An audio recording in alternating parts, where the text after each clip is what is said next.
I want to ask you, is there a right or wrong way to do tile? So that's the question for anybody that sees this video. Is there an objectively correct way to build a shower? Is there an objectively correct way to do tile? The eternal argument on any tile forum or amongst tile setters, is there a right or the wrong way?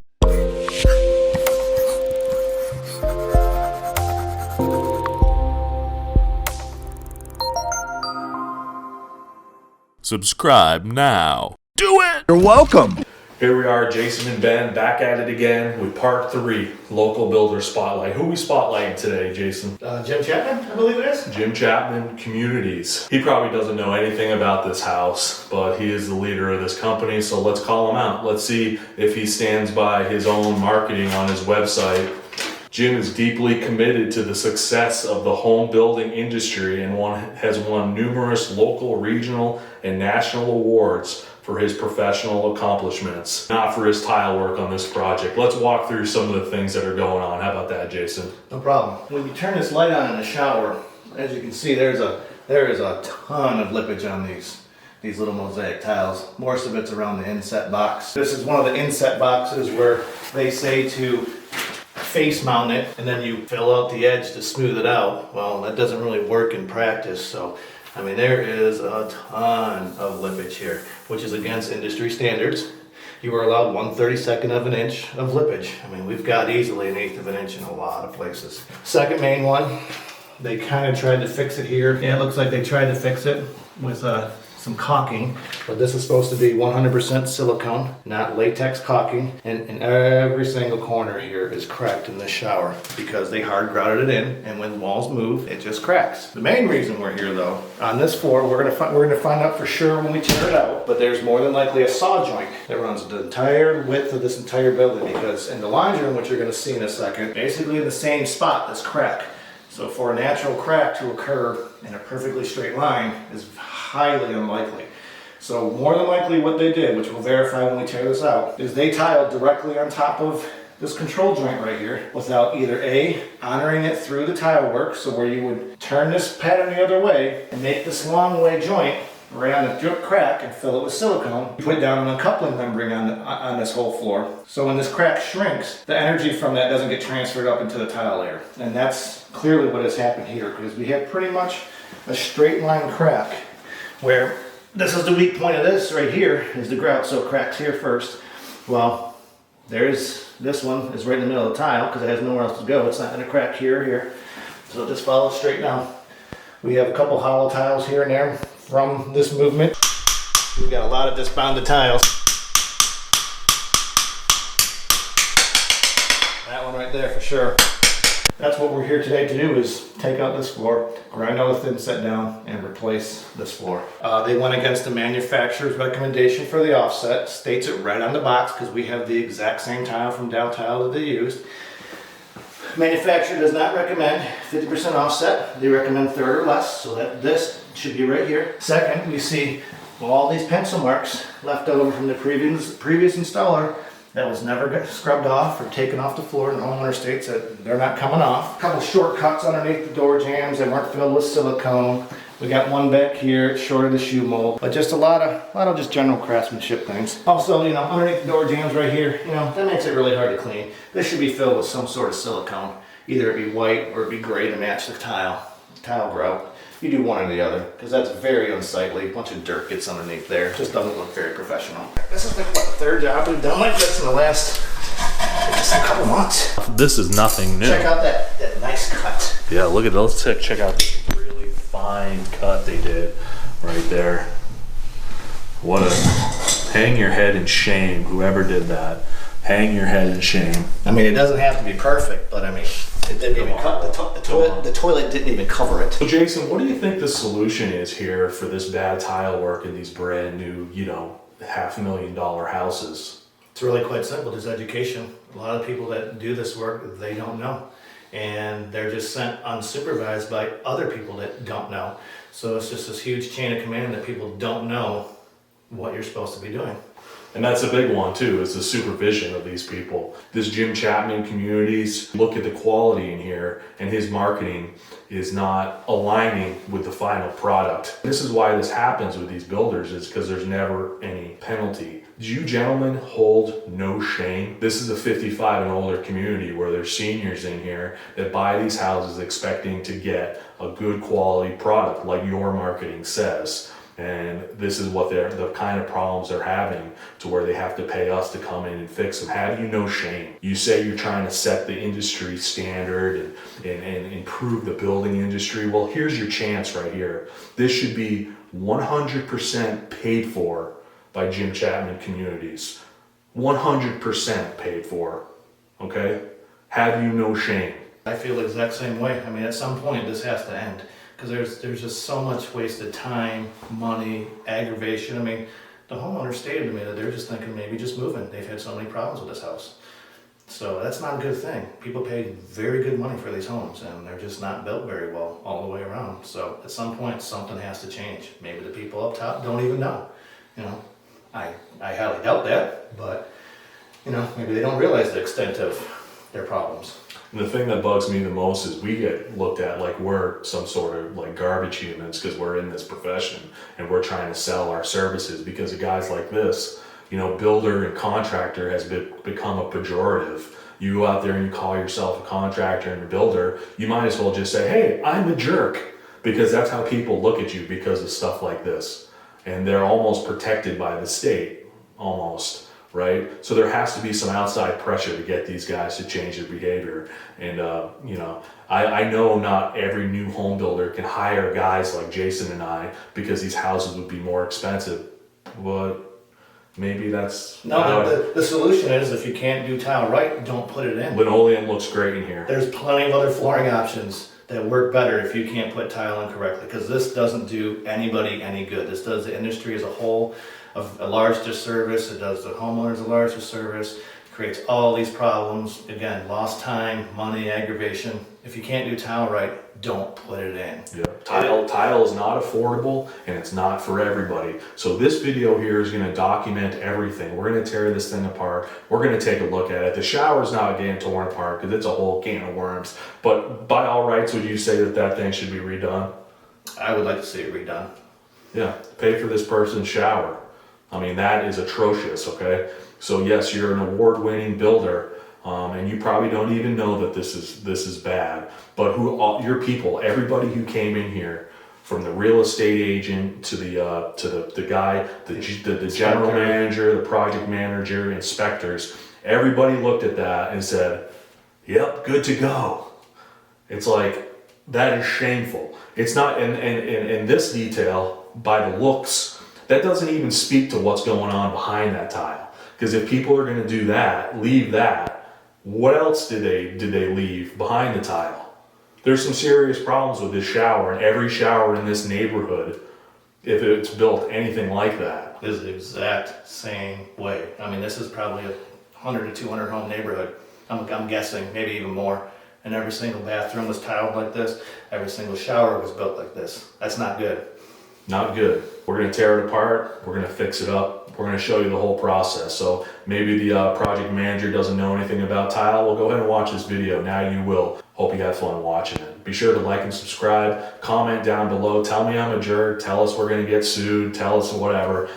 I really don't care. This is the truth. This is not, what do they call that when you talk crap about somebody? Defamation. This is not defamation. This is all the truth. We understand that people just generally don't know. But at some point, this has to change. All right. Let's hopefully we're doing our part. We're going to tear it apart and see what's going on. We got to work at some point, so.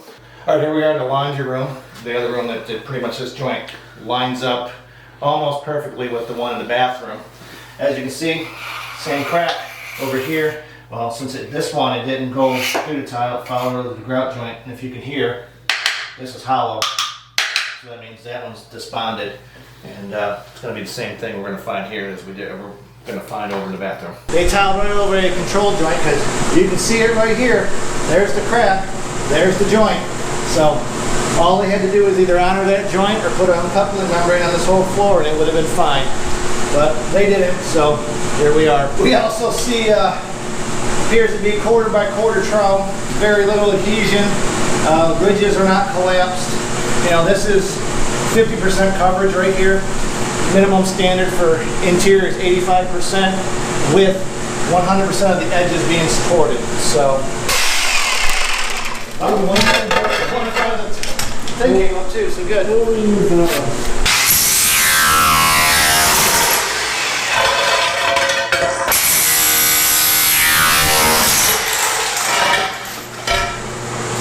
All that beautiful marketing on your website talking about quality.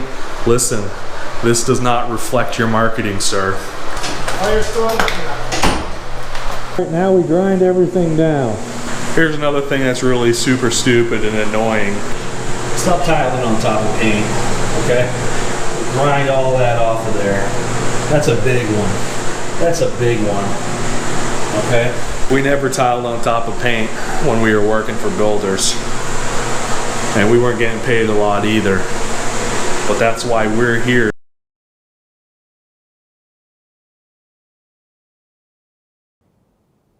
You're goddamn right.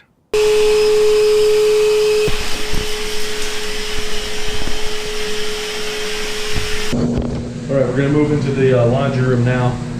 Presumably this one's done very similar to that one.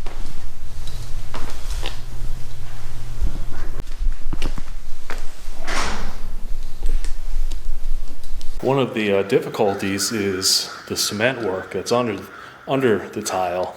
So on that one in particular, those things were all so wonky that an offset pattern was not really possible. So on this floor, we straight stacked it. We did a straight stack pattern. That pattern fit much better. Now, could we have self-leveled? Yes, but it would have raised the amount of money that this thing cost, and it would have also raised the level of the floor significantly. Another question I have is, what is the fascination with offset tile patterns? Why do people like to brick set tile so much when it causes so many unnecessary problems? And the only thing a brick set tile pattern really is an aesthetic look. It just looks. I mean, the functionality of the tile doesn't change, nothing changes, but it complicates things to such a point where it's kind of mind-boggling to me. There is no more controversial topic with homeowners than their desire to have brick set. It's very hard to convince people to do straight set for whatever reason. I'm not sure why. Straight set is a better pattern because it works with the deficiencies in the floor and the inherent deficiencies within the tile, because every tile is cupped. So when you straight set, all the cups go the same way instead of brick setting and having the cups working against each other and having unnecessary lippage. Straight set is the solution to so many different tile lippage problems. And when you have a wonky floor like that, and when you don't want to do self-leveling, or if you have a warped tile or a poor quality tile, straight set is the answer. Why is brick set or a 50% offset or a third offset pattern so popular with people? Is it a generational thing? Is it an American thing? I notice in Europe there's more straight set tile. Why do people love the brick set pattern so much? Why do people like offset patterns so much with their tile? Here we are, we're putting down the uncoupling membrane. This mat is made by Durrell, USA. It's a polypropylene mat with anchoring fleece on the underside and a reinforcing layer on the top. We're putting this down because all concrete cracks as it cures. So what we're doing is we're putting this down to separate the tile so it's not directly adhered to the floor when stuff like this right here starts to happen. Fleece on the bottom side of this mat just anchors it to the floor because the mortar doesn't stick to plastic. And then that's also what this does on top. It works down these dovetail cavities, and then this anchoring mesh helps anchor the mortar into there also.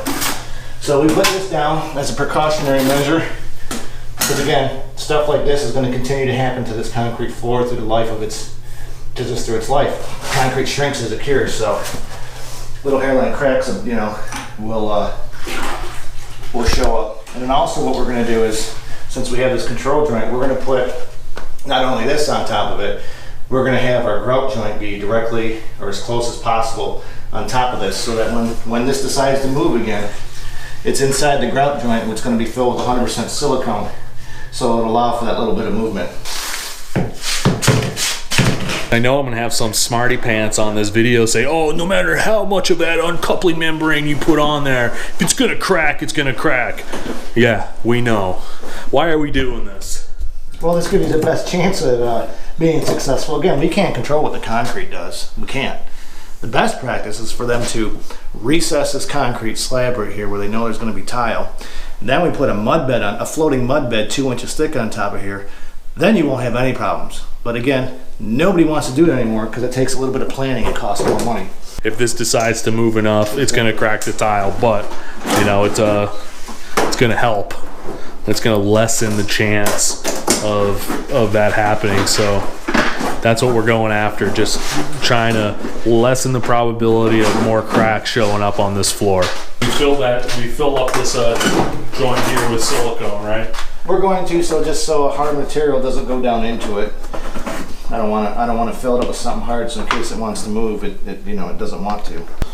I gotta think that a lot of the reason why people don't use uncoupling membranes and they don't do this kind of stuff is because they're obsessed with keeping the floor at the same level throughout the house. What do you think of that theory? Oh yeah, everybody wants flush floors. You have to plan ahead, because that thickness and tile thickness are never going to be the same unless you recess this area. People are obsessed with having flush floors. Yeah. It just doesn't work out though. Oh no, it can work out. It just takes a whole lot of planning. That's all there is to it. And we all know that nobody wants to do any planning anymore. It's every man for themselves. Here we are caulking the expansion joint that we put in this floor right here. There's a control joint right directly underneath this. Got kind of lucky that it was fairly square to the floor layout. So we were able to pretty much put this grout joint, actually this empty joint, right above it. So what I'm doing here is filling it with 100% silicone. So when this moves again, this will absorb all the stress and hopefully not crack any more tiles. This controls any in-plane movement. If you get any kind of vertical movement, there's nothing that's going to save this. But we do what we can to give it the best chance for success. So what we did here is we have an uncoupling mat underneath here, kept this joint 100% free of all foreign debris, and then we fill it with 100% silicone, so that way when this thing wants to move, it has somewhere to go. And one of the things that the homeowner had to kind of make a compromise on, she wanted an offset pattern. Well, can't exactly do an offset pattern with doing this, so that was one of the compromises she had to make to have a functioning floor, which sometimes you have to do. The compromise was a straight stack pattern.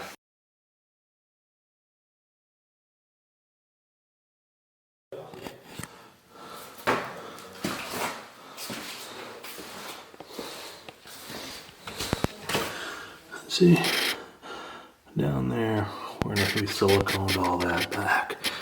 That's what it's supposed to look like, boys. Right there, siliconed it all. Siliconed all that. We got it all siliconed around the toilet.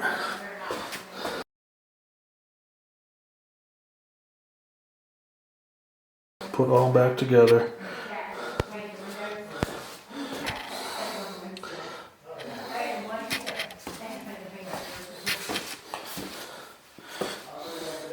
And that line there is a silicone soft joint.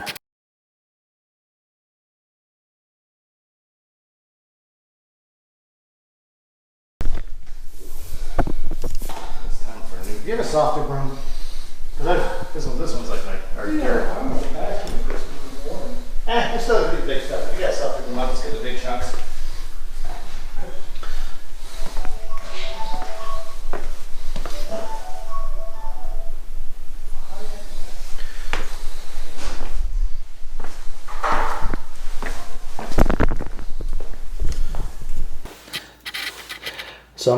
Somehow, we just barely put in this floor. This is brand new. We haven't done anything in here. But somehow, every time we put in a tile floor, there's a little squiggly hair. Somehow, nobody's been in here except us. But these little hairs always appear somehow. The bane of the tile guy existence is the one hair that nobody can identify where it came from. Does it fall out of my pants? Does it fall from my head? Where do you come from, little hair? Where do you come from? To every one of you builders, every one of you cheesy tile guys that give out these low prices that, you know, prevent you from doing a good job. Every one of you guys that think you know what you're doing, but you're really just faking it, selling people with fancy words and fancy marketing. I'm coming for you. We get so many of these calls. People call us specifically for these problems right here. I'm being more aware about documenting all this stuff. If you're doing this out there, we're coming for you. Hello.